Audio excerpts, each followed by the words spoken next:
Hello everyone, I am Bhavya Chauhan from Swami Vivekanand School. Today, on the occasion of the Teachers' Day, I am going to discuss about the life process. Life process. What do you mean by the life process?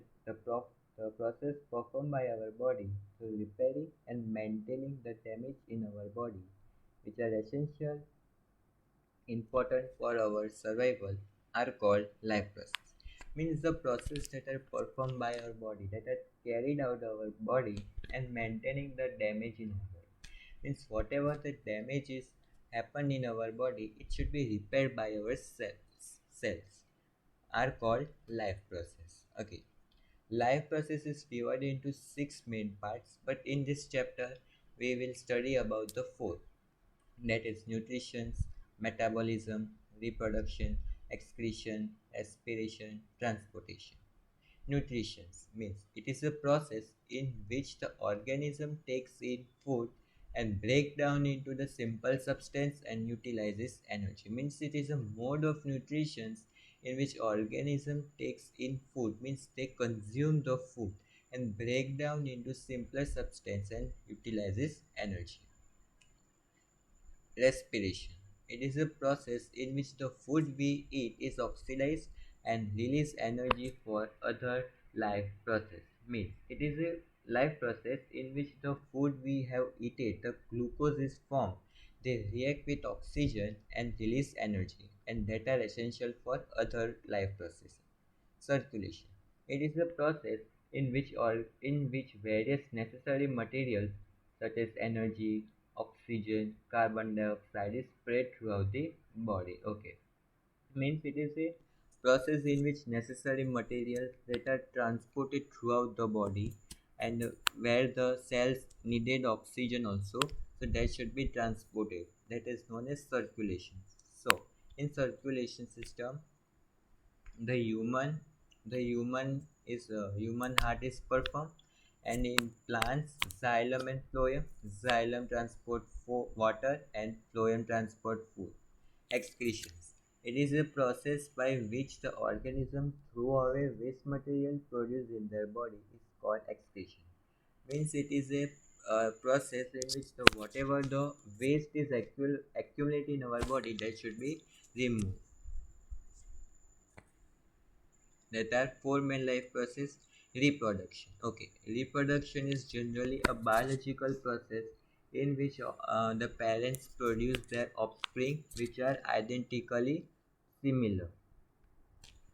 Okay, mode of nutrition, that is autotrophic mode nutrition and heterotrophic nutrition. Okay, the mode of nutrition in which the organism can prepare their own food by itself is known as the autotrophic mode of nutrition.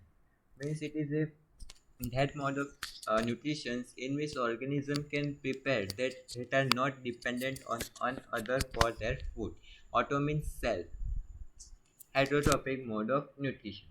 It is the mode of nutrition in which organism takes food from others, known as heterotrophic nutrition. Means that are dependent, they cannot make their own food, that are known as heterotrophic mode of nutrition. The organisms that are prepare their own food by autotrophic mode of nutrition are called autotrophs. Means that organism can they prepare their own food by autotrophic mode of nutrition, that are called autotrophs. An organism that depends on another organism for food are called heterotrophs. Means that organism cannot prepare their own food. For example, green plants, blue-green algae, and in heterotrophic nutrition, human, animal, fungi, etc. Okay. Again, heterotrophic mode of nutrition is categorized into three parts: holozoic nutrition, saprophytic nutrition, parasitic nutrition. Okay. It is a mode of nutrition in which organism takes in complex food and inside the body, with the help of digestive enzymes, break down this food into the simpler substance and then absorb it. And it is a that mode of nutrition in which organism consume the complex food which are not in single existence, that are known as complex foods, and inside the body with the help of digestive enzyme break down this food in simpler substances and then absorb it. For example, human and amoeba. In humans, certain enzymes are present, and in amoeba also certain enzymes are present, and that break down it and convert it into simpler and then absorb. Saprophytic nutrition. The mode of nutrition in which some organisms feed on dead and decaying organic matter is called saprophytic nutrition. For example, fungi. Okay. It is a that mode of nutrition in which organisms uh, feed on dead and decay, means those organisms who are actually dead, that are known as saprophytic nutrition. For example, fungi. Parasitic nutrition. The mode of nutrition in which organisms feed on another organism and in turn harm them is called parasitic nutrition. For example, leech, tapeworms, lice, cascata, etc. Means it is a that mode of nutrition in which organisms absorb the nutrition and return them harm, that are known as parasitic nutrition.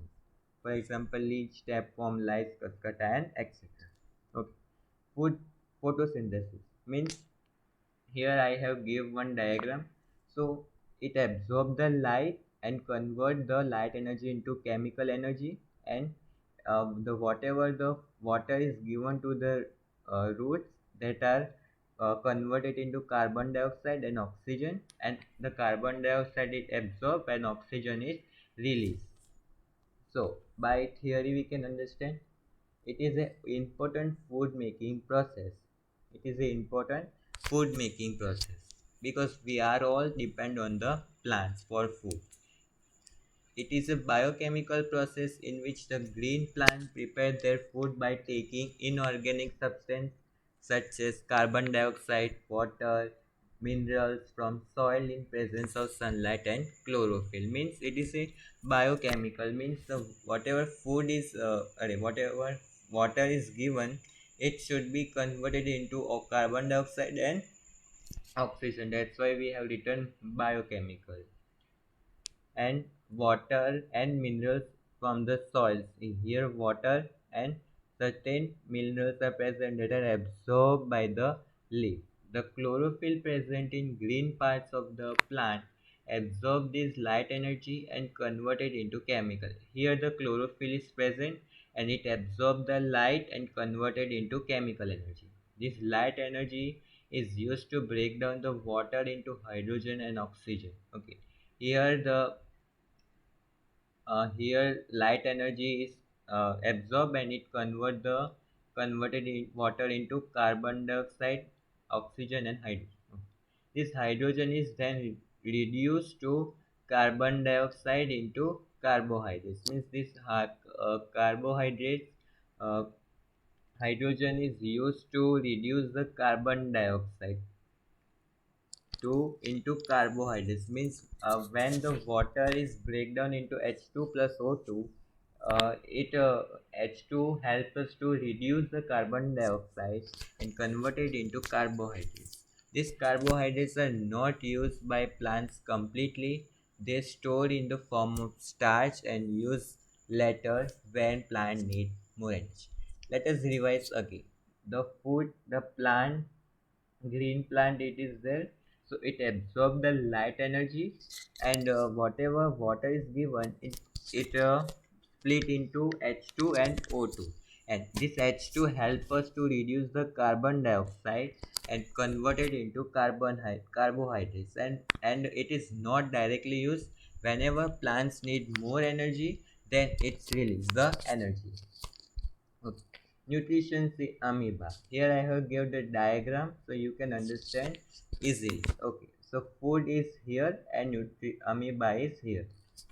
So first of all it comes and takes the food and it forms the false feed called pseudopodia, and it engulfs the food called phagocytosis, and then it and utilization digestion, utilization, and aeration. Means the amoeba first of all comes near the food, and then it eat the food, then engulf, then vacuole release certain enzymes, and then digestion takes place. Then whatever digested food is then and simpler substance, and then utilize the energy, and whatever the waste produced in the amoeba is thrown out. Means again the food is come near the amoeba, and it enclose like this, and it digestion, assimilation and aggregation. Here steps are also mentioned. Okay, it is a very important concept, human digestive system. It starts with mouth and end with anus. So here it is start, and here it is completed. Mouth. It is the opening of human digestive system. Here it is the opening of human digestive system. The space inside the mouth is called the buccal cavity. Whatever space is there inside the mouth, that are called as buccal cavity. The buccal cavity has two structured teeth and tongue. Now, teeth. Teeth are hard structure, help in cutting, tearing, chewing the food. Okay, teeth they are hard like structure, and that are help us to cut the food and tearing and chewing the food. Teeth are made up of animal. Animal means that are made up of calcium phosphate that are white in color. That's why our teeth is white. The animal is outermost shiny and mineralized part. Means it is a very shiny, and mineralized means certain minerals are present. That are there are four types of teeth in humans: incisor, canine, molar, and premolar. So incisor help us to cut the food, and canines help us to tear the food, and molar and premolar help us to crush the food. Means these all are the different types of teeth that help us to cut, tear, and grind the food. Now, tongue. Tongue is a soft pinkish color, muscular structure, help in softening and rolling the food. Means it is a soft pinkish in color, muscular structure means no bone is present in tongue. The tongue has four type of taste buds to taste: sweet, salt, sour, bitter. Beside the tongue, salivary gland is present. It secretes saliva. Saliva secretes salivary amylase, which initiate the process of digestion. It breaks down complex carbohydrates into simple sugar. Means here the salivary gland is present. It secretes saliva, and in saliva, salivary amylase is present, which started the process of digestion, and it breaks the complex carbohydrates into simple. Means whatever food we have eat, if it is a present a carbohydrate, it start digesting. Esophagus. It is a muscular tube. It is about 25 centimeter long. Its function is to transport food and fluid from mouth to stomach. It's pushed down the food by peristaltic movement. Means it is a muscular tube, and no digestion takes place here. And it's about 25 centimeter, and its function is to transport the food and fluid from mouth to stomach. It pushes down the food by peristaltic movement. Peristaltic movement means like this, like this. And stomach. Stomach is a organ. Stomach is a thick wall and inverted J-shaped structure. Means it is a thick wall and inverted. It is like J structure. The inner lining of the stomach secrete HCl, mucus, and pepsin enzyme. Means these are three things in which the stomach secrete. HCl help us to kill the pathogens that came along with the food, and active pepsin for partial of digestion of protein. Means that help us to kill the pathogens. Pathogens means the food, the food we have eat, in which certain foreign materials are also present that kill that kill, and active pepsin for partial digestion of protein. Means they they active the pepsin enzymes for the partial digestion of protein. Hypersecretion of HCl can damage the wall of stomach, hence the inner lining of the stomach secrete mucus to neutralize the effect of HCl. Means the hypersecretion means large amount of secretion of HCl can damage the wall of stomach. Means it causes acidity, hence the inner lining of stomach also secretes mucus to neutralize its effect. Means is to neutralize the effect. Pepsin. Pepsin break down proteins present in the food into peptones. Means the food, whatever food in which protein is present, they break down and convert it into peptones. The food partially digested into stomach in called chyme. Okay. Now, small intestine, it is the longest part of the alimentary canal. Means it is the longest part of human digestive system. About 20 feet long in humans. It has three regions. Duodenum, the region which follows the stomach, means upper part of the small intestine. Jejunum, it is the middle part, and ileum is the latter region which continue further into the large intestine. I mean, it is the lowest part of the small intestine. The internal surface of the small intestine is folded into finger-like projection called villi. Means internal surface.